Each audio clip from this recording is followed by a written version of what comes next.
Hi, this is Jim, and I'm the New Hampshire rock guy, and we're out on another one of my mining adventures. Wow, look at this spar here. It's just falling out of the mine walls, and there's so much more to see. Let's go. 1, 2, 3, 4. Feel all 6 sides of the tourmaline crystal. What would be west into the Connecticut River Valley and the mountains of Vermont. World-class beryl crystals, both aquamarine and golden. If you look hard enough, you'll find something it's facing. Get ready for a fantastic journey of this incredible mine.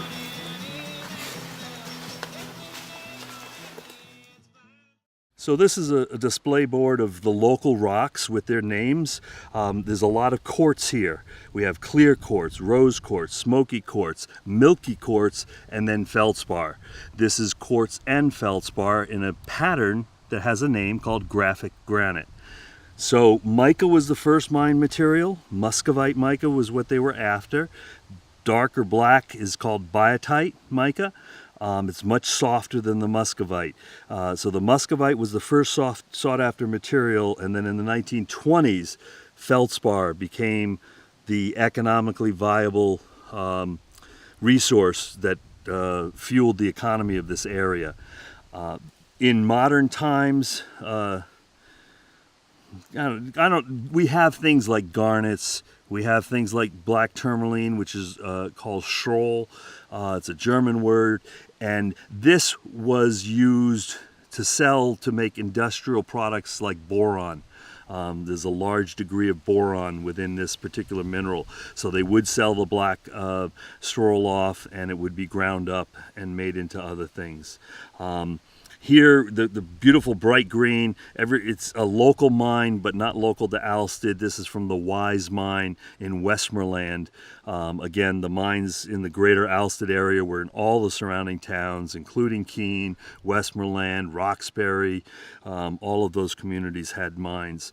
This particular rock here is very pretty. It's a number of different minerals, but I don't know if you can read the label, manganapatite.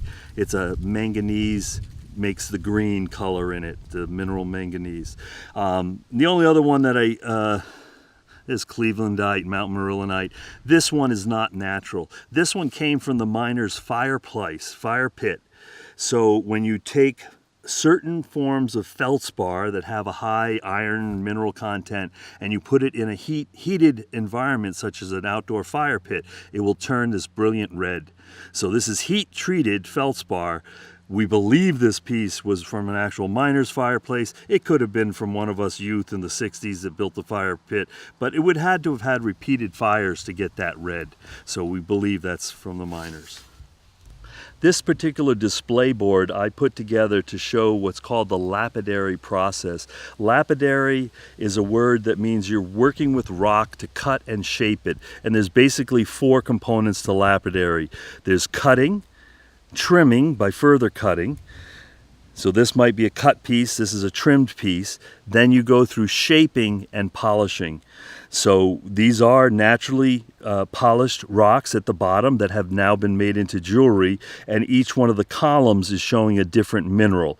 So again, we have, I'm just double checking, this is milky quartz, we have rose quartz. Now it would take a piece of rose quartz, this is the top rocks are the ones that we would collect from a mine.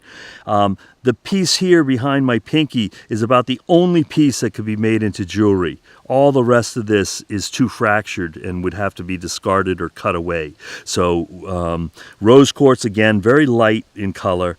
Aquamarine, beryl. Beryl is the name of the mineral. It forms in 6 sides like this. This has been polished on all the sides except for that piece. Here's raw beryl. It was after feldspar, it became the *1 sought after mineral during World War II. Again, graphic granite is feldspar and smoky quartz, makes beautiful jewelry.